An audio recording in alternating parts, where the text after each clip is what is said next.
Hello and welcome. This is my homemade Superbone that I made in a previous video. It is an instrument that is perfect in every conceivable way, apart from the fact that you can't fit your face behind the mouthpiece and it kind of falls apart when you try and play it. However, on today's video we are going to try and rectify some, hopefully both, of those problems. One of the suggestions that quite a few people made was that we could rotate the valve block through 180 degrees. That would take all of this tubing, which gets in the way, and put it on the other side of the valve block. The downside with that approach is that it means that the first valve, which is this top one, would be in this position. So what we would need to do, as well as rotating the valve block, is to remove the third valve tuning slide and put it on the first valve, and remove the first valve tuning slide and put it on the third valve. That way, once we've rotated the valve block, the valves are still in the same order. One of the other things that I want to do is I want to put some sort of hook or ring on the end here so that you can hold it a little bit more comfortably, potentially also one on this side as well, because you still need to be able to hold the trombone. So let's try that, dry fit the instrument together, i.e. not solder it all back up, and see what sort of a difference that makes.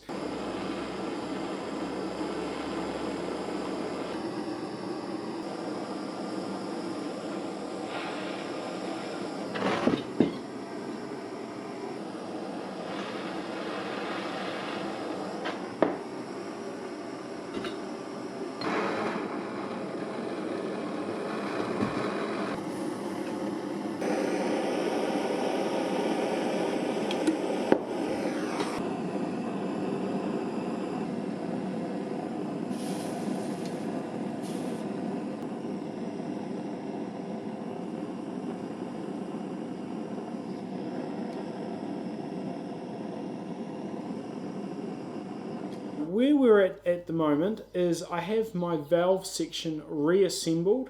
We swapped the third and the first valve tuning slides over so as to enable the valve block to be rotated 180 degrees so that the flat section can now go up against your face. So that makes that part fit a whole lot better. With the bell section, all of the bracing got in the way. So the brace that runs sort of halfway up the bell and connects to the side of the gooseneck, that got in the way, so I've removed that. And the brace that runs just below the counterweight here, that got in the way as well, so I have removed that. So where do we go from here?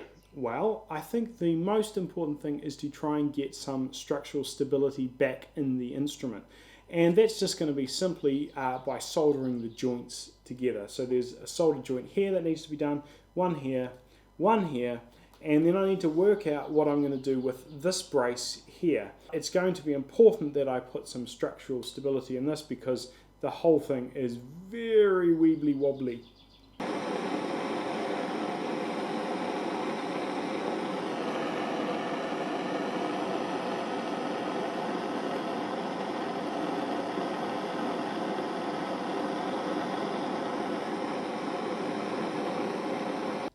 So this is the final version and it is absolutely perfect. I've soldered the instrument back together so it's now solid, it's in one piece. I've done an absolutely glorious job of squashing this tube and soldering it to the third valve tuning slide in a way that is absolutely repulsive visually. I've done a great job also of just leaving these spiky ends of the braces just sticking out at odd angles. So I've done pretty well, really.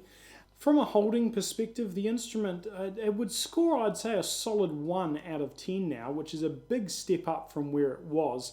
The finger rings on either side of the valve block are a nice touch, apart from the fact that my thumb can't actually reach the first, the thumb ring on the first valve tuning slide. I can't really even get any very close because the tuning slide for the second valve gets in the way. However, if you put your hand around the instrument, then it actually becomes useful. And if you were to play the instrument like this, then you can sort of rest the outside part on your shoulder, and it's functional. It's I mean, unconventional to hold it, but it works. You can fit your hand up through the instrument, rest most of the weight on your little finger, which is very desirable from an ergodynamics perspective, and you can use it this way as well. It functions all right.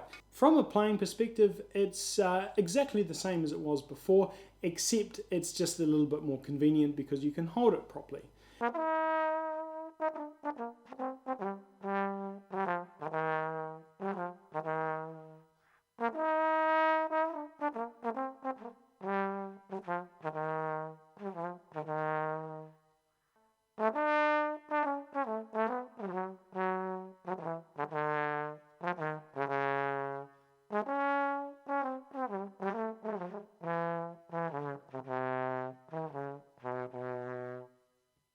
So I think you can all agree that this instrument has been a roaring success, and frankly I'm not sure what else you would expect when you tune into this channel. I think I've taken this project about as far as it's going to ever go. If you have any questions or suggestions for what I should do with it, then please let me know, and thank you for watching.